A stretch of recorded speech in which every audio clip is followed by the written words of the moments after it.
दोस्तों आप सब बहुत ज़्यादा टेंशन में हो सकते हैं कि यूपी डीएलएड का एडमिशन होगा भी या नहीं होगा, ये सत्र शून्य तो नहीं हो जाएगा। आप सबके मन में यही टेंशन चल रही होगी, क्योंकि मेरे मन में ही यही टेंशन चलती रहती है, क्योंकि मैंने भी ग्रेजुएशन इसी साल पास किया है और यही सोचता रहता हूँ भाई डीएलएड में एडमिशन होंगे या नहीं होंगे, कि जाकर मैं अलग कॉलेज किसी अदर कोर्स में एडमिशन करा लूँ, जैसे कि एमए में करा लूँ या फिर बीएड में करा लूँ। अलग अलग बहुत सारे कोर्सेज हैं, अगर डीएलएड में ना हो तो मैं वहाँ पर जाके एडमिशन करा लूँ। आप सबके मन में भी यही विचार चलता रहता होगा, क्योंकि ये मेरे मन में भी चलता है, क्योंकि मैं भी डीएलएड का एस्पिरेंट हूँ। तो आप सबके साथ में ज़रूरी बात एक ये साझा करने आया हूँ दोस्तों, कि यूपी डीएलएड का एडमिशन इस बार होगा या नहीं होगा।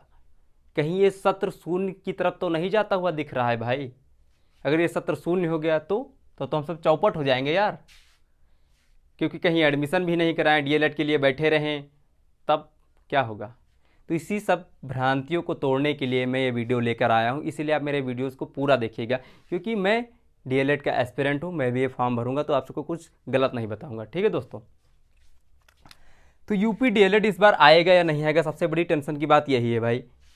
तो मैं इस पर एक ये बात आप सबके साथ रख सकता हूँ। मेन कारण ये है आने का, कि मैं बहुत से ऐसे कॉलेज को जानता हूँ जहाँ से मेरे पास स्वयं मेरे फ़ोन पर बहुत सारे कॉलेज के फ़ोन आए हैं कि आप डीएलएड में एडमिशन करा लीजिए।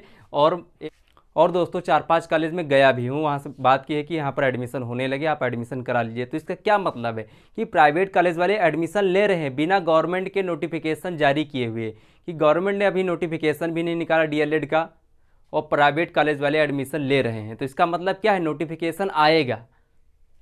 ठीक है दोस्तों, इसका मतलब दोस्तों साफो साफ यही नज़र आ रहा है कि जो प्राइवेट कॉलेज हैं ये गवर्नमेंट के ऊपर दबाव बनाएंगे कि इस बार नोटिफिकेशन आप निकालिए। कहीं सत्र शून्य हो गया तो उनके तो पैसे गए भैया। जानते हैं एक कॉलेज में 100 सीटें होती हैं और एक साल की 41,000 भैया, 82,000 या 80,000 ही आप धर लीजिए, तो कितनी पैसा हुआ, बहुत ज़्यादा। तो इतना कोई नुकसान नहीं करेगा, इसीलिए एडमिशन तो करा के रहेंगे ये प्राइवेट कॉलेज वाले ही, कि आप नोटिफिकेशन जारी करें। ठीक है, लेकिन मैं आप सबके साथ एक ये ज़रूरी बात साझा कर रहा हूँ कि आप अभी एडमिशन कहीं भी जाकर ले मत लेना। बाई चांस, मानता हूँ अभी 10% चांस है कि ये सत्र शून्य हो जाए। अगर 10% चांस इसके बन रहे हैं सत्र शून्य होने के दोस्तों, तो आपने अगर एडमिशन ले लिया तो आपके पैसे डूब जाएंगे और अगले साल बोलेंगे कॉलेज वाले कि एडमिशन कराना। फिर आप एक साल कहीं अदर भी नहीं एडमिशन करा सकते, एक साल के लिए आप पैसे भी डूबे रहेंगे। तो इससे बढ़िया है कि आप अभी कहीं एडमिशन मत लेना, जब तक गवर्नमेंट का नोटिफिकेशन ना आए। आप किसी भी कॉलेज में जाके डीएलएड में एडमिशन मत लेना भाई। जब नोटिफिकेशन आ जाए आप उसी दिन जाके एडमिशन ले लीजिए, लेकिन नोटिफिकेशन जारी ना करे आपको एडमिशन नहीं लेना है किसी भी प्राइवेट कॉलेज के। ये बहकावे में आके कि आप एडमिशन कर रहे हैं, आइए 10,000 कम कर देंगे, 15,000 कम कर देंगे। अबे भाई 25-25, 20-20 हज़ार पर एडमिशन करने के लिए तैयार हैं, लेकिन हम काहे ले, जब तक गवर्नमेंट नोटिफिकेशन नहीं जारी करेगी आपको एडमिशन नहीं लेना है। सबसे पहली बात ये। और चांस बन रहे हैं 90% अभी भी चांस है कि ये नोटिफिकेशन आए। दोस्तों अब बात कर लें कि नोटिफिकेशन आएगा तो कब तक आएगा। भाई सबसे अहम डेट है 10 सितंबर तक। अगर आ गया तब तो समझो कि आएगा। हम 5 दिन और वेट कर लेंगे 15 सितंबर तक। अगर 15 सितंबर तक आया नोटिफिकेशन तब तो मानो कि एडमिशन होगा। अगर 15 सेकंड भी क्रॉस कर गया, अगर नहीं आया नोटिफिकेशन कुछ भी जारी नहीं हुआ अगर पीएनपी के द्वारा, तो आप समझ लीजिए इस साल शून्य हो गया भैया, सत्र शून्य हो गया। ठीक है, क्यों शून्य हो जाएगा? अगर 15 सितंबर तक ये कोई नोटिफिकेशन जारी नहीं करेंगे तो भाई कब काउंसलिंग कराएंगे, कब फॉर्म जमा करेंगे, कितना लेट कराएंगे भाई। तो 15 सितंबर तक वेट करने को बोल रहे हैं, तब तक करिए, देखते हैं कि आ जाएगा। शायद आ जाए, वैसे आना चाहिए तो 2-3 दिन में आ जाएगा, कन्फर्म है, क्योंकि अब बहुत समय बीत चुका है भाई।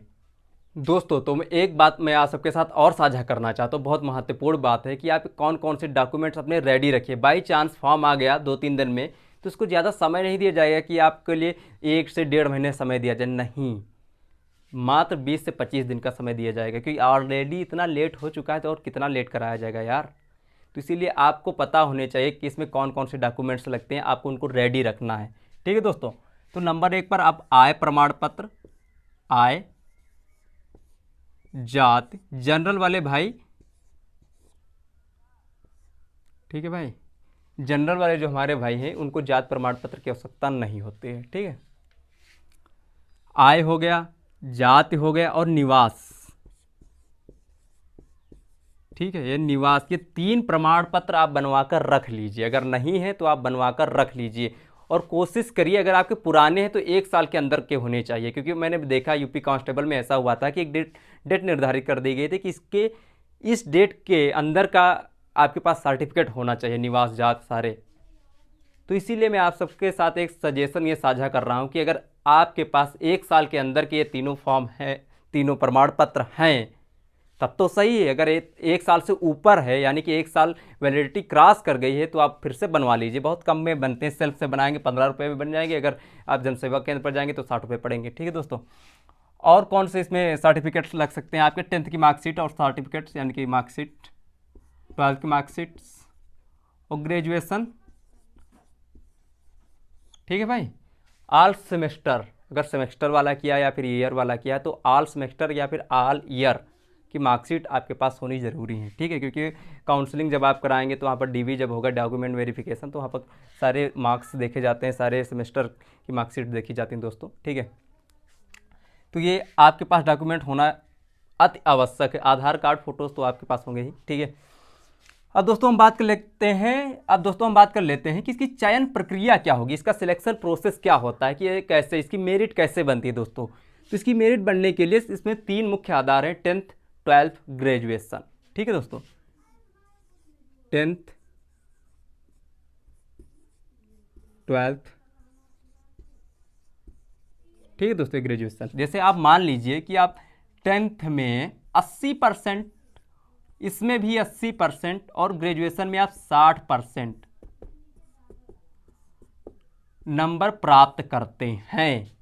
ये परसेंटेज है, इतने नंबर आप प्राप्त करते हैं ग्रेजुएशन का, 3 साल का एग्रीगेट करके जो आप बनाते हैं ना परसेंटेज, वो है भाई। तो इसका ओवरऑल जोड़ देंगे, कितना होगा? 8 दूनी 16 और 16 6 22। ठीक है, अब ये आउट ऑफ 300,